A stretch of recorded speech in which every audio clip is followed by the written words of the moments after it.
Okay, so we're going to try and get this ignition timing sorted out.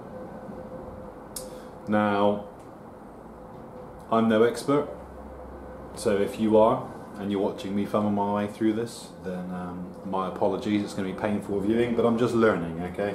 I'm learning from YouTube and a Haynes manual, so it's not easy. So, we need, when we're setting the ignition timing, the first thing we need to do is get top dead center on cylinder 1. So I've taken the rocker cover off so you can see the valves on top here. Obviously we have 2 valves per cylinder. So we have cylinder 1, cylinder 2, 3 and 4. Obviously one valve is your exhaust valve and one valve is your inlet valve. And you can see here, you probably can't see it very well, but the silver piece, this is obviously the inlet manifold. So you can see it better on this side. So these 2 are intakes and the 2 either side of them are exhaust ports. So before we set out any of the timing, the ignition timing, the first thing we need to do is make sure we get top dead center on cylinder 1. Because if cylinder 1 is set, they'll all be set. Obviously they all run off the crankshaft, camshaft, sorry. So you get one done, you don't have to worry about the rest.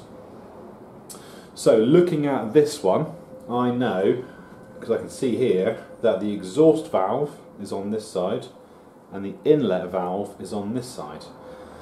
So because it's obviously a 4-stroke engine, you get 2 revolutions per turn of the crankshaft. So what I need to do is look for when this inlet valve has opened, so I know that the piston is going down.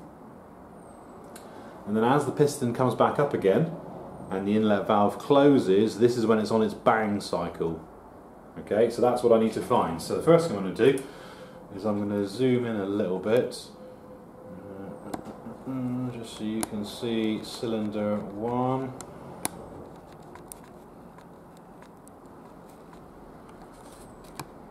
There we go.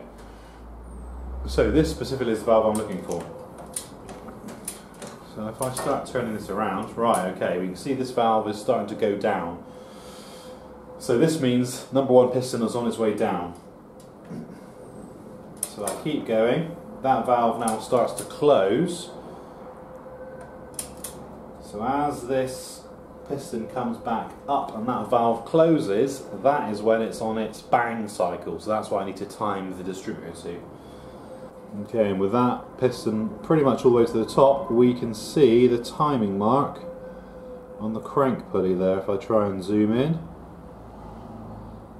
you see it's got those 2 notches, one on either side of the crank pulley. So we have one here and one here.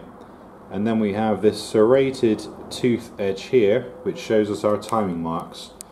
So watching a few videos, it would appear that around 6 degrees before is where we want to be. But at the moment, I'm just going to set it slightly before, because I can't actually see the marks on here. There's been so much paint on it over the years and a bit of rust, I can't actually read them anymore. So all I'm going to do is I'm going to take it back ever so slightly.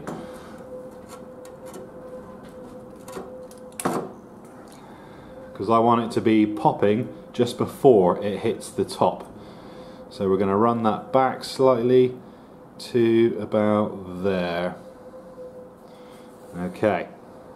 Okay, so now we're happy we have top dead center on cylinder 1. We can see the timing mark on the crank pulley, and we can also, simply by looking inside the rocker cover there, see that both of the valves on number 1 cylinder are closed. If one of these was open, we'd know we'd have something wrong going on, because obviously we need compression. If one of these valves is open, you're not going to have any compression, it's not going to fire.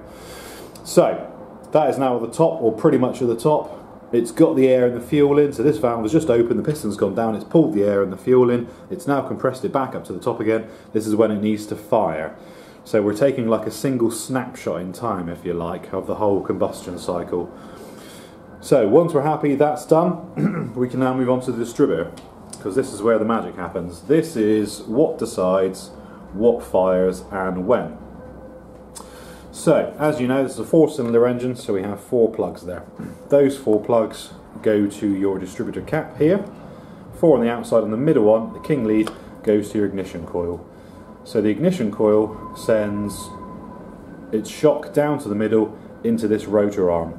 And that rotor arm, which turns anti-clockwise as the engine is turning, decides where it distributes that spark, hence the name distributor. So it will fire. If I look inside the cap here, you can see there are 4 pins there. You have the central pin, which the power is coming through, and then you have those 4 pins on the inside. So whichever pin that rotor arm is pointing at is the one it's going to fire at this specific period in time. So we need to obviously make sure that rotor arm is pointing at the HT lead for cylinder number 1, because this is the one we're timing it to, and at the moment it doesn't.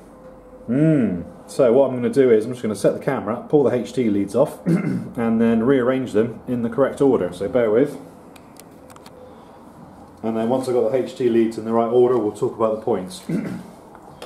So what we'll do is we'll just pull all those leads, pull them off that cap.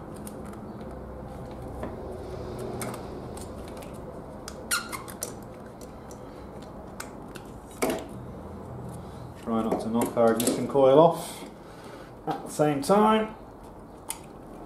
In fact, let's just take the ignition coil out.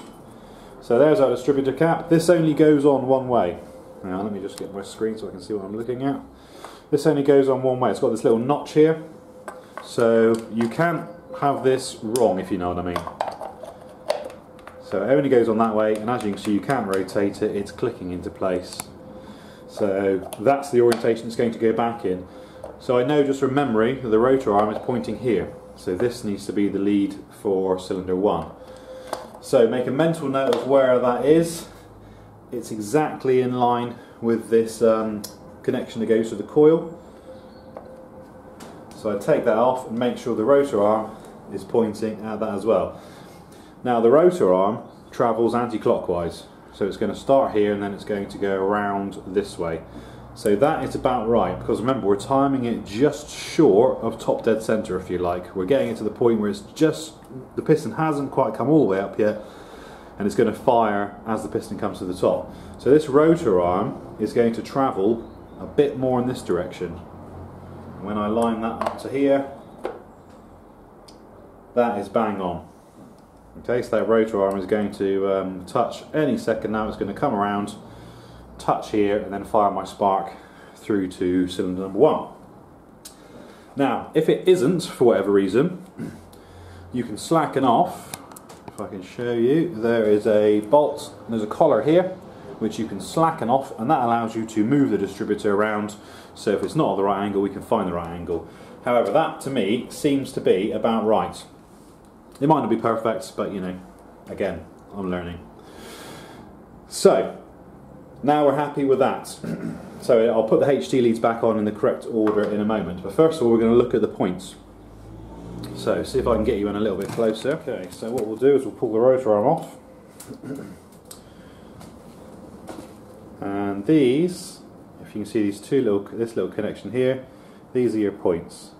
So as you can see, they open and close. Now this switch works the opposite to how you'd expect the switch to work. You'd think that when the points close, that is when you get your ignition, but it's not. It's when the points open. As soon as the points open, that then tells the coil to send a spark straight down to the rotor arm. So the way that opens, if you can just about see, I could do with a little pointy thing here. Just use a little bit of wire. If you can see, there's actually lobes or cams on this, on the central part of the rotor arm connects to. You've got a lobe here, you've got another lobe there, and also there's 2 other lobes on the back as well. So as it turns, that lobe pushes against that red piece of plastic, thereby opening your points. So now, because we're setting this so it's just about to fire, we want it so that that lobe, the second this starts turning, that lobe is going to push against that bit of plastic, open those points and fire it. And at the moment, looking at it, it pretty much is there. So if I start to advance it slightly, I don't know if you can see that or not, but as I advance it, those points are just starting to open. The reason that moves is because of the vacuum advance. We're not going to worry about that for the moment, okay? And I'm actually quite happy with where that is. If it wasn't, again, like I said, you can slacken off the collar on this, you can move this around a little bit, and you've got an adjustment screw here. You can take that up, slacken the plate off in cap. Let's just do that anyway.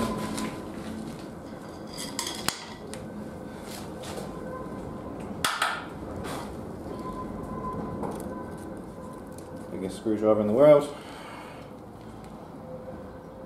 And now we can move these points closer or farther away, depending on where we want to be. This is obviously normally setting the point gap rather than the timing, but you know, you get what I mean.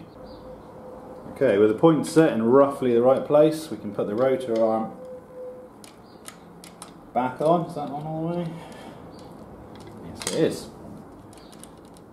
And as we start to turn that, you can just see the points there starting to open. So hopefully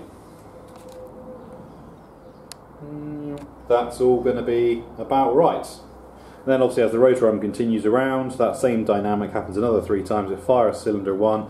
The firing order for the cylinders, it's not 1, 2, 3, 4. It goes 1, 3, 4, 2. So it's 1, 3, 4, 2. So when I put my cap back on,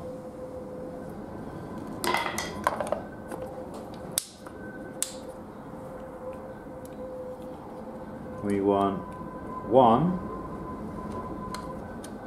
remember it's travelling anti-clockwise, 3, 4,